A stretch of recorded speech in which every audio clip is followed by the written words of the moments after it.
I came home to an empty living room. Every chair, every table, even my family's antique chest was gone. My daughter-in-law stood there and said, "I sold your old furniture." I didn't argue. I stayed quiet. But what she didn't know was that the title papers were still in my name. At the weekend auction, the auctioneer stopped mid-bid, called my name, and handed my pieces back. Her smile vanished in front of everyone. Before I share how it happened, make sure you subscribe to the channel and tell me in the comments where you're watching from. I love hearing your stories too. My name is Margaret. I'm 63 years old, and I've lived in the same house for more than 3 decades. When my husband was alive, we built our lives here together, and every piece of furniture in this house carried part of our story. The oak dining table where we hosted holidays, the carved chest my parents gave me as a wedding gift, the cabinets I polished every spring. These weren't just things. They were memories, pieces of my family's history. After my husband passed, those pieces became even more important. They gave me comfort, a sense of continuity, and a reminder that love doesn't fade when someone is gone.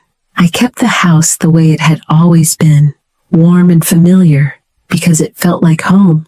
My son Daniel visits often with his wife Rachel. Daniel is gentle and thoughtful, but he hates conflict, so he tries to keep peace at any cost. Rachel, on the other hand, has never hidden how much she dislikes my furniture. From the very beginning, she would make comments like, "This room looks like a museum," or, "You'd have so much more space if you got rid of all this old stuff." I would smile politely and change the subject. But inside, her words stung. Those pieces were not clutter. They were part of who I am. I told myself she would eventually understand, but as time went on, her comments became sharper. "This furniture is outdated," she would say. "It makes the whole house look depressing." I loved having Daniel and Rachel over, especially spending time with them and my grandson when he came along. But every time Rachel's eyes swept across the living room, I could see judgment in her face. She saw junk. I saw history. And deep inside, I worried that one day she might go too far. I never imagined that day would come so suddenly or so painfully. I remember the exact moment my heart sank. It was a Thursday afternoon, and I had just come back from the grocery store. My arms were full of bags, and I was humming to myself as I walked up the steps.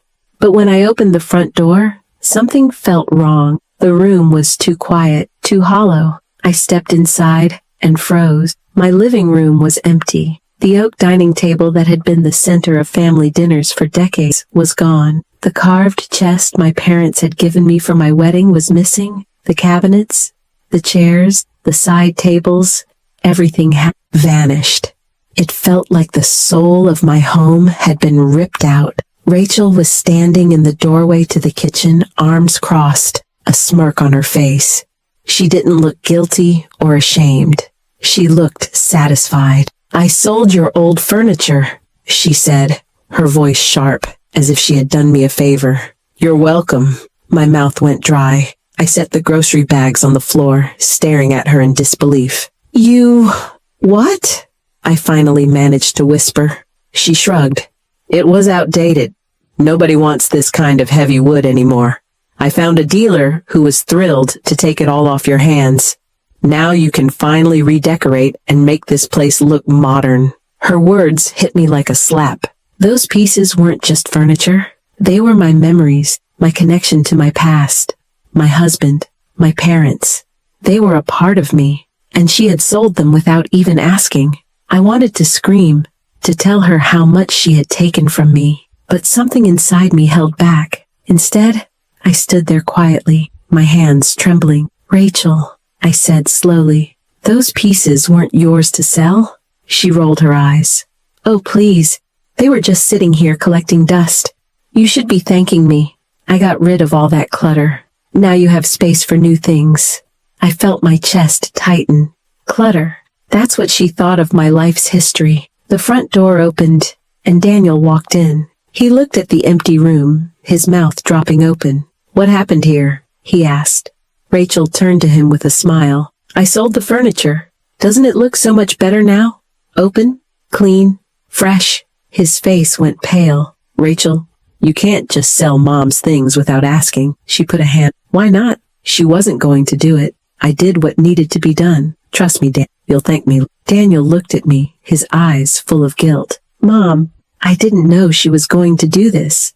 I shook my head, forcing a small, tight smile. It's all right, son. But inside, it was anything but all right. My heart ached, and my hands clenched at my side. Rachel sighed loudly. Honestly, you both should be grateful. We can use the money for something useful instead of clinging to old junk. I bit my tongue. I wanted to tell her those so-called old junk pieces had been polished by my hands for decades. That table had held birthday cakes, Thanksgiving feasts, and countless family conversations. The chest had been filled with blankets my mother made by hand. The cabinets had displayed books and keepsakes that told the story of my family. But I stayed silent. I could feel the anger rising inside me, but I also felt something else. Resolve. Daniel tried to argue. Rachel, you should have talked to Mom first. This isn't right. She waved him off. Don't be dramatic. It's done. And besides, the auction is this weekend. People will pay good money for antiques. You'll see, it's better this way. The word auction made my stomach flip. So she hadn't just sold them to a dealer. She had arranged to auction them off. That meant strangers would walk away with my family's treasures, never knowing their history, never caring about the memories tied to them. I looked at the empty space where my oak table had once stood and felt a tear slide down my cheek, but I quickly wiped it away before Rachel could see. I wouldn't give her the satisfaction. Instead, I nodded calmly. I see, I said quietly.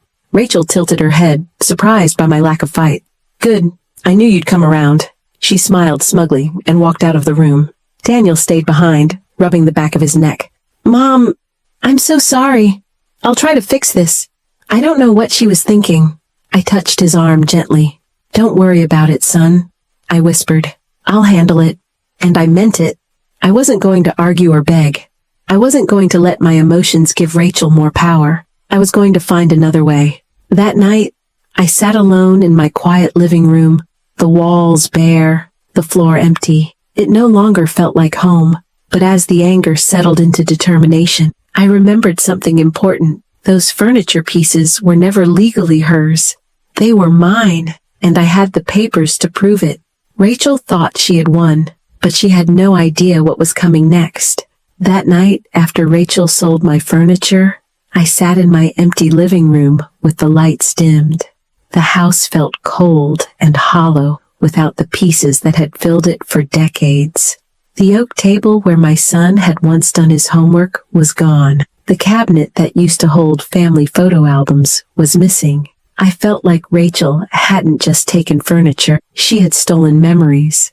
At first, I wanted to cry, but then a thought came to me. She didn't know everything. Rachel thought she had the final say, but she was wrong. My late husband had always told me to protect what mattered most, and years ago, on his advice and my lawyer's suggestion, I had carefully documented every valuable piece in this house. Each item had a title paper in my name, proving legal ownership. I stood up and went to my study. I opened the bottom drawer of my old filing cabinet, and there it was. A neat stack of envelopes, each labeled with the name of a piece. Oak dining table, carved chest, antique cabinet. I pulled them out one by one, my hands shaking, but not with fear this time, with resolve. As I spread the papers on my desk, I realized Rachel had made a terrible mistake. She could try to humiliate me, but she could never erase my name from these documents. The next morning, I called the auction house. The receptionist sounded busy, but I spoke clearly. This is Margaret Collins. My daughter-in-law delivered furniture for auction this weekend. I need to speak with the auctioneer directly. Those items do not belong to her. They are legally mine. There was a pause on the other end. Ma'am, do you have proof of ownership? She asked. I do, I replied firmly. Title papers for each piece, signed and notarized. Within an hour, the auctioneer himself called me back. His voice was calm, but serious. Mrs. Collins, If what you're saying is correct, we cannot legally sell those items. Please bring your documentation before the auction begins." I thanked him and hung up. For the first time since Rachel's cruel words, I felt a wave of peace wash over me. I decided not to tell Daniel or Rachel. I wanted the truth to speak for itself at the right moment. If I confronted Rachel beforehand, she would find a way to twist the story, to play the victim. But at the auction, in front of strangers, in front of the community, there would be no excuses. Over the next 2 days, I prepared. I placed each ownership paper in a folder, carefully organized, with a copy of my ID attached. Every time I looked at the stack, I felt stronger. I wasn't just an old woman clinging to the past. I was someone with a voice, with proof, with a plan. On Friday night, Daniel called to check on me. His voice was soft, almost guilty. "Mom, how are you holding up? I know this has been hard." "Rachel, she meant well, even if it didn't come out that way." I took a deep breath before answering. "I'm fine, Daniel. Don't worry about me. Some lessons in life need to be learned the hard way." He was quiet for a moment before saying, "I just don't want you to be hurt anymore." "I won't be," I assured him, and for the first time, I truly believed it. That night, I laid out my clothes for the auction. I chose something simple, but presentable, a navy blouse and pressed slacks. I wanted to look calm and dignified, not angry or bitter. I looked in the mirror and saw the lines of age on my face, but I also saw strength that Rachel had overlooked. She thought I was weak because I stayed quiet. She thought silence meant surrender, but silence can also mean strategy. On the morning of the auction, I drove to the hall early. My folder rested on the seat beside me, like a trusted companion. I walked into the large room filled with rows of chairs and the scent of polished wood. My heart raced, but I reminded myself of one thing. I wasn't there to fight.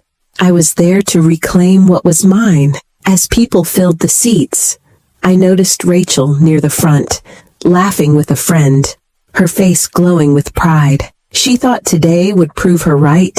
She thought she was about to make money and show me how useless my old junk really was. I didn't look at her for long. I focused on the folder in my lap, my fingers resting on the papers that held the truth. In that moment, I knew this was the turning point. I wasn't the powerless widow Rachel wanted me to be. I wasn't the fragile old woman she could dismiss. I was the rightful owner, and soon everyone in that room, including her, was going to know it. The auction hall buzzed with chatter as people filed into their seats. The air was thick with excitement, buyers eager to get their hands on rare pieces. Rows of polished wood gleamed under the bright lights, and I spotted my furniture lined up on the stage. My oak dining table, the carved chest, the antique cabinet, all displayed like they were trophies.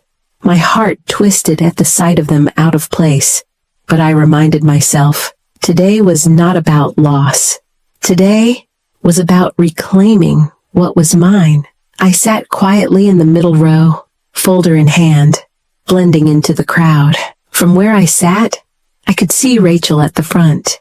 She wore a crisp white blouse and held her head high, laughing with her friend as if she already owned the room.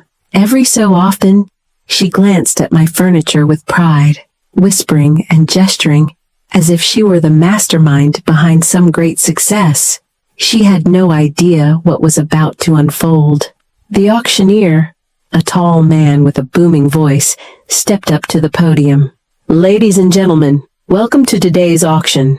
We have some fine pieces for you, beginning with this oak dining table." The assistants rolled my table forward, the same one where I had served Thanksgiving dinners, birthday cakes, and countless family meals. My chest tightened, but I sat still, calm. The bidding started briskly. Do I hear 200? 250? 300? Hands shot up around the room, numbers climbing higher. Rachel leaned over to her friend, whispering, her face glowing with triumph. She thought she had turned my history into her payday. Then, just as the bidding reached $800, the auctioneer suddenly raised his hand. "One moment, please." The room quieted. He reached under the podium and pulled out a set of documents. My documents. He cleared his throat and spoke firmly. "Before we proceed further, it has come to our attention that the ownership of these items has been challenged. We have received legal proof of title belonging to Mrs. Margaret Collins." Every head in the room turned. My name echoed through the hall like a bell. The auctioneer continued, his voice steady. "These pieces, including this dining table, the carved chest, and the antique cabinet, are not for sale. They remain the legal property of Mrs. Collins. Effective immediately, they will be withdrawn from auction." The audience gasped. Murmurs rippled through the crowd as people turned to see who Mrs. Collins was. I stood slowly, folder in hand, and walked toward the stage. The auctioneer nodded at me respectfully as he handed back my papers.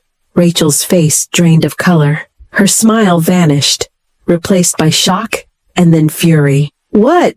That can't be right," she shouted, standing to her feet. "I brought those items here. They were mine to sell." The auctioneer fixed her with a stern look. "Ma'am, ignorance of ownership does not change the law. These documents clearly show that Mrs. Collins is the rightful owner.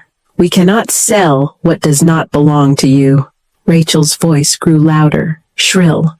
"This isn't fair. She never told me she had papers. She just left them sitting in that house like junk." I turned to face her, my voice calm but firm. "They were never junk, Rachel. They are part of my family, part of my life, and they were never yours to sell." The room fell silent. Buyers watched with wide eyes, whispering to one another. Some shook their heads in disapproval. Her friend at the front slowly slid her chair away, embarrassed to be connected to her. Rachel looked around desperately for support, but found none. Her arrogance had melted into humiliation, and she stood there red-faced, exposed, in front of strangers. Daniel, who had come late and entered quietly at the back, stepped forward now. He looked at Rachel with disappointment, then turned to me. "Mom, I'm so sorry. I should have stopped this before it went this far." I placed a hand gently on his arm. "It's all right, Daniel. The truth always comes out." The auctioneer cleared his throat again. "Ladies and gentlemen, we apologize for the delay. These items will now be returned to their rightful owner. Let us continue with the next lot." The assistants immediately began removing my furniture from the stage, carefully setting it aside. The crowd clapped politely, some nodding toward me with respect. It wasn't applause for a win. It was acknowledgement of justice. Rachel sat back down heavily, her face pale, her lips pressed into a thin line. She didn't say another word. The pride she had carried into that room had crumbled into silence. I walked back to my seat, folder secure in my hands. My heart was steady now, lighter than it had been in days. I hadn't needed to shout. I hadn't needed to fight. The truth had spoken for me. And in that hall, in front of everyone, Rachel had been forced to face it. By the time the auction ended, movers were already arranging to return my pieces to my home. I stood by the exit, watching them carefully load each item back onto the truck piece by piece. As they closed the doors, I felt something inside me close too. The wound Rachel had tried to cut open. When I stepped outside, the afternoon sun was warm on my face. Daniel walked beside me, quiet for a moment before saying, "Mom, I don't think I've ever seen her so embarrassed. She needed that." I nodded. Sometimes people need to be reminded that respect is not optional, and sometimes the best way to do that is not with anger, but with proof. As we drove home, my folder sat on my lap. For the first time in a long time, I didn't feel powerless. I felt whole again, ready to place my furniture back where it belonged, not just in my home, but in my story. When my furniture was returned, I stood in the doorway and watched as the movers carried each piece back into the house. The oak dining table was placed in the middle of the room. room once again, solid and proud. The carved chest went back against the wall where it had stood for decades, its surface catching the afternoon light. The antique cabinet was carefully lifted into its corner, filling the empty space that had looked so wrong without it. With every piece returned, it felt like pieces of myself were being put back in place too. I walked slowly around the room, running my hands along the smooth wood, remembering all the moments tied to these objects. At that table, Daniel had eaten his first birthday cake. At that chest, my husband used to set down his work bag every evening. The cabinet had once displayed the porcelain set my mother gave me before I got married. Each piece carried laughter, love, and memory. And now, they were back where they belonged. That night, Daniel came over. He stood quietly in the doorway, almost nervous to face me. "Mom," he said softly, "I don't know how you stayed so calm today." I froze. I should have defended you more. I let Rachel do too much, and I'm sorry. I looked at my son, and instead of anger, I felt compassion. "Daniel," I said gently, "you have a good heart, but you can't let your fear of conflict blind you. Sometimes standing silent allows disrespect to grow. You can love your wife, but you must also set limits. That's not just for me. It's for you too." He nodded slowly, the guilt heavy in his eyes. "I understand." Today opened my eyes. Seeing Rachel like that, it was hard. But I realized how unfair she's been to you. You didn't deserve any of it. I smiled faintly and reached for his hand. All I wanted was respect. That's all I've ever wanted. For weeks afterward, Rachel avoided me. She was embarrassed, and though she never gave me the apology I secretly hoped for, she changed her behavior. The smug comments stopped. She no longer rolled her eyes at my furniture or called it junk, and she never again tried to sell or move anything in my home. It wasn't the same as a heartfelt apology, but it was a shift I could live with. What struck me most during this time was how silence, handled differently, carried two very different powers. The silence I held when I first walked into the empty room was heavy with pain. It felt like defeat, like I was swallowing my dignity. But the silence, it wasn't weakness, it was patience. I let the truth do the speaking, and it said more than any angry words could have. I also learned something deeper about respect. Respect isn't about age or authority. It's about recognizing another person's value, their history, their humanity. When Rachel called my memories junk, she wasn't just insulting my furniture, she was dismissing me. And that day, I realized that no one has the right to reduce us to nothing. As the weeks turned into months, I began to enjoy my living room again. I would sit in the evenings with a cup of tea, looking at the table, the chest, the cabinet, and feel grateful. They weren't just objects. They were symbols of resilience. They reminded me that sometimes life tests you in quiet ways, and the real strength is in how you choose to respond. Friends and neighbors who had been at the auction spoke to me afterward. Some said, "You handled yourself with such grace, Margaret." Others said, "I wish I had your patience." I would have exploded. Their words warmed me because they reminded me that dignity can be more powerful than rage. I don't know if Rachel will ever truly understand the weight of what she did, or if she will ever apologize. But I no longer need that from her. I've learned that closure doesn't always come from others. Sometimes it comes from within, from the moment you decide to reclaim your own worth. Looking back, I realize this. You don't always need to fight loudly to win. Sometimes the quiet proof of truth is enough to turn the tables. I didn't humiliate Rachel. She humiliated herself by trying to take what was never hers. I simply stood firm, and the truth did the rest.